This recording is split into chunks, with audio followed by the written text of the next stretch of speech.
নমস্কার বন্ধুরা, বসন্ত এসেছে আর এই বসন্তের রঙে নিজেকে রাঙিয়ে তুলতে সূর্য ওঠার আগেই বেরিয়ে পড়েছি। গুড মর্নিং বন্ধুরা, সকালবেলায় এখন সবে সকাল 6টা বাজে আর পৌঁছে গেছি সাঁতরাগাছি স্টেশন। আর কিছুক্ষণের মধ্যেই 6:28 রূপসী বাংলা ধরব, যেটা 2 নম্বর প্ল্যাটফর্মে দিয়েছে।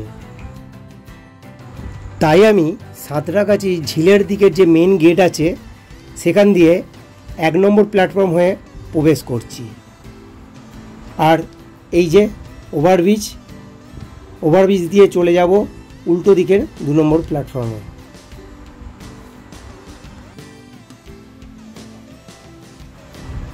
আর এই পৌঁছে গেছি দাঁড়িয়ে থাকা রূপসী বাংলা ট্রেনের কাছে। ট্রেন তার সঠিক টাইমেই ছেড়ে দিয়েছে।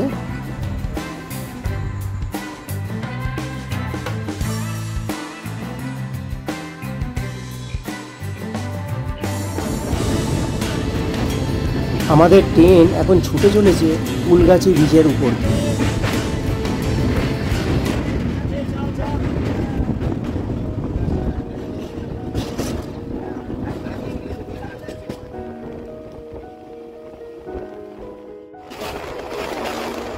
ফুলগাছি ব্রিজ পার করে চলে এলাম আরও একটি ব্রিজের কাছে। রূপনারায়ণ নদীর উপর তৈরি কোলাঘাট ব্রিজের উপর দিয়ে ছুটে চলেছে এখন ট্রেন। সকালে সূর্যের প্রথম আলোক ছটা নদীর জলে কি সুন্দর খেলা করছে, আর কি স্নিগ্ধ মনোরম পরিবেশ।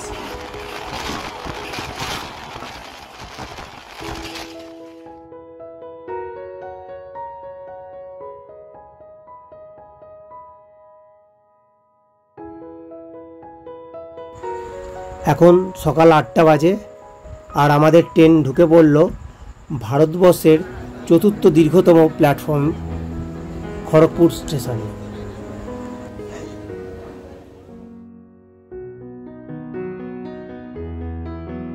বন্ধুরা, আমার মতে অযোধ্যা পাহাড় যাওয়ার বেস্ট ট্রেন হচ্ছে হাওড়া থেকে রাত্রি 12টা 5 চক্রধরপুর এক্সপ্রেস, যেটা বরাভূম স্টেশনে নামিয়ে দেবে সকাল 7টা 15 আর এখান থেকে অযোধ্যা পাহাড়ের দূরত্ব মাত্র 25 কিলোমিটার। গাড়িতে যেতে সময় লাগবে 30 মিনিটের মতো। আর পুরুলিয়া স্টেশন থেকে অযোধ্যা পাহাড়ের দূরত্ব 59 কিলোমিটার, যেতে সময় লাগবে 1.5 ঘন্টার মতো। সেই জন্য বরাভূম স্টেশন হয়ে গেলে যাতায়াত খরচাটাও অনেকটা কম পড়ে আর ঘোরার জন্য গোটা দিনটাও পাওয়া যায়। আমি প্রত্যেকবারই চক্রধরপুর ধরেই পুরুলিয়া আসি, এবারে টিকিট না পায় রূপসী বাংলা ধরে যাচ্ছি। আর বাঁকুড়া পেরোতেই দেখা মিলল আগুন ঝরানো পলাশ ফুলের।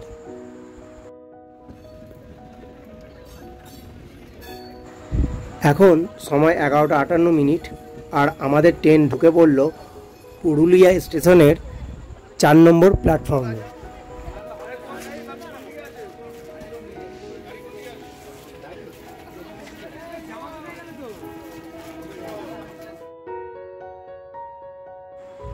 এবার স্টেশনের বাইরে বেরোনোর জন্য এই ফুটব্রিজে আমাদেরকে উঠতে হবে।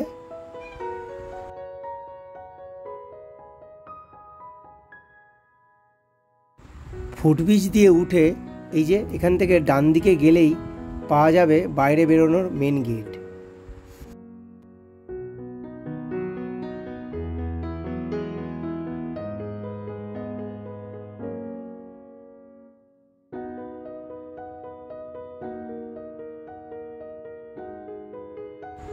এই যে গেটের বাইরে অসংখ্য টোটো দাঁড়িয়ে আছে যাত্রীদের গন্তব্যে পৌঁছে দেওয়ার জন্য। আপনি শেয়ারে বা রিজার্ভ করে পৌঁছে যেতে পারেন আপনার গন্তব্যে। বসন্ত এসে গেছে, তাই পুরুলিয়ায় পর্যটকদের ঢল নেমেছে। আমরা রিসর্ট বুক করে এসেছি আর রিসর্টের তরফ থেকে আমাদের পিক আপ করার জন্য গাড়ি পাঠিয়ে দিয়েছে।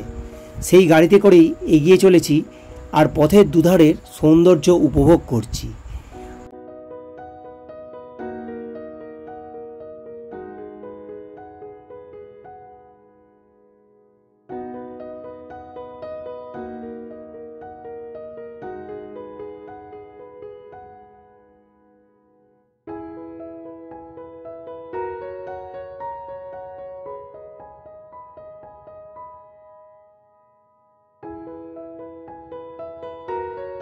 পলাশ গাছ দেখার মাঝেই দেখা মিলল ছোট ছোট পাহাড় সারির।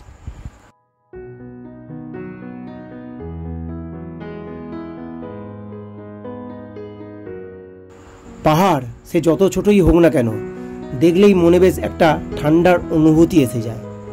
আর সেই আবেশ কাটার আগেই আমাদের গাড়ি পিচ রাস্তা ছেড়ে ছুটে চলল সংকীর্ণ এই লাল মাটির রাস্তা ধরে। দুধারে উঁচু উঁচু শাল গাছ, আর এখানে পুরোটাই শাল গাছের জঙ্গল। জঙ্গল পার হতেই দেখা মিলল আমাদের আজকের রাত্রিবাসের জায়গা রিসর্ট নির্জনে।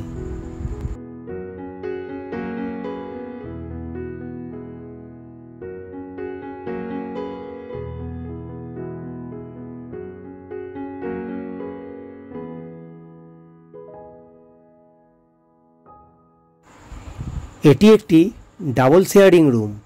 এখানে দুজনের সঙ্গে একটি বাচ্চাও থাকতে পারে। বাথরুম বেশ পরিষ্কার পরিচ্ছন্ন, ওয়েস্টার্ন স্টাইল কুমোড ও গিজারেরও ব্যবস্থা আছে।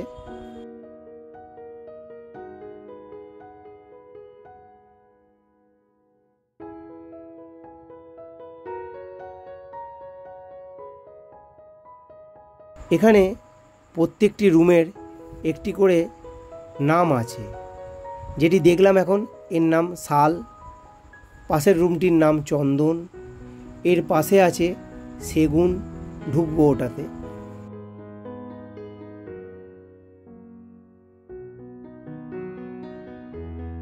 এটা একটা 4 বেড শেয়ারিং রুম, সুন্দর রুম, সেই সঙ্গে পরিষ্কার পরিচ্ছন্ন বাথরুম, গিজার ও কুমোড সব কিছুই আছে।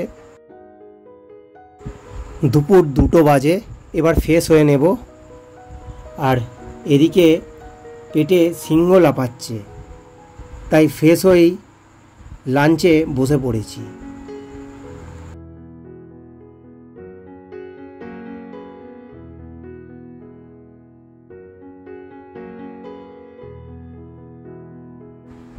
লাঞ্চের পর একটু রেস্ট নিয়েই বেরিয়ে পড়লাম সাইট সিনের জন্য।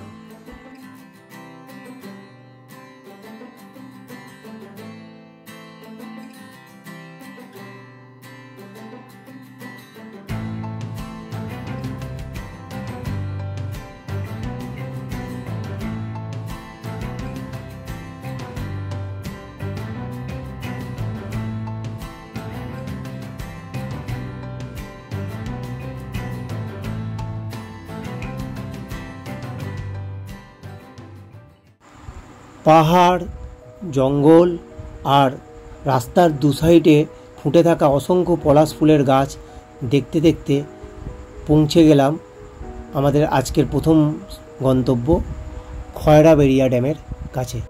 ওই যে দূরে দেখা যাচ্ছে খয়রাবেড়িয়া ড্যামের হেডিংটা।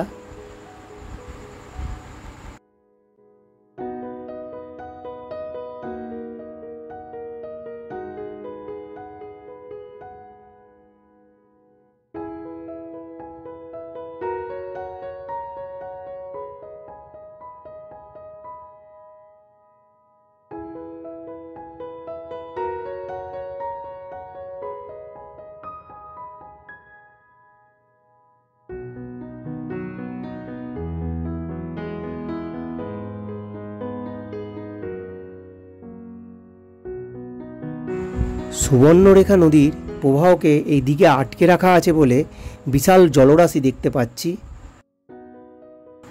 আর এই যে উল্টো দিকে এই জায়গা দিয়ে লক গেটের মাধ্যমে প্রয়োজন মতো জল ছাড়া হয়। এখন পলাশ ফুলের সিজন বলে চারিদিকে অসংখ্য মানুষের ভিড়, আর তার মাঝেই জায়গা করে দেখছি এই আজকে খয়রাবেড়িয়া ড্যামের ওপর থেকে সূর্যাস্তটা। এবার ওই যে দূরে পাহাড়ের মাথায় একটি ভিউ পয়েন্ট আছে, সেটি দেখতে যাব।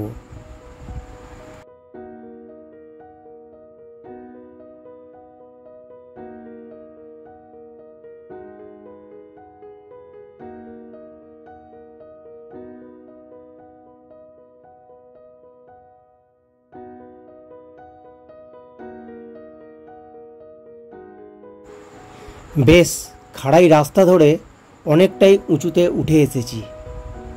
এবার উঠবো ওই যে দূরে দেখা যাচ্ছে ওয়াচ টাওয়ার, ওই ওয়াচ টাওয়ারে।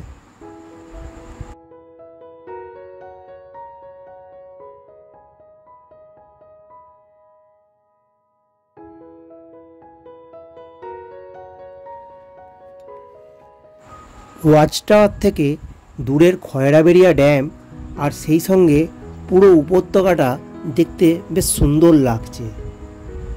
পাখির চোখে দেখার মজাটাই আলাদা।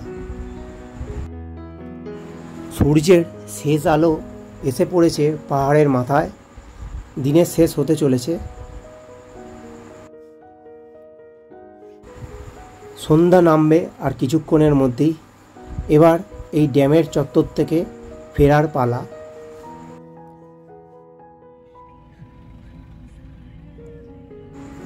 আর এই ফেরার পথে ঢুকে পড়লাম পুরুলিয়ার বিখ্যাত মুখোশ গ্রামে। গ্রামটির নাম যদিও চড়িদা গ্রাম, কিন্তু এত সুন্দর সুন্দর রকমারি ডিজাইনের মুখোশ পাওয়া যায়, তাই লোকের মুখে প্রচার হয়ে এই গ্রামের নামই হয়ে গেছে মুখোশ গ্রাম।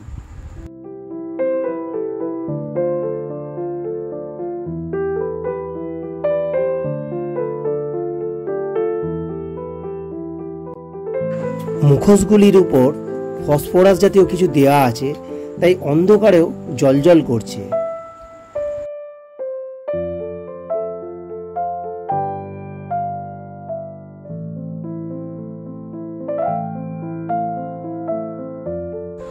মুখোশ কেনার চেয়ে দরদাম করার লোকেই বেশি দেখছি। তাদের দরদাম থেকে জানা যাচ্ছে 100 টাকা থেকে শুরু করে বেশ কয়েক হাজার টাকা পর্যন্ত দামি এই মুখোশগুলো। আজকের মতো সাইট সিন শেষ, এবার রিসর্টে ফেরার পালা।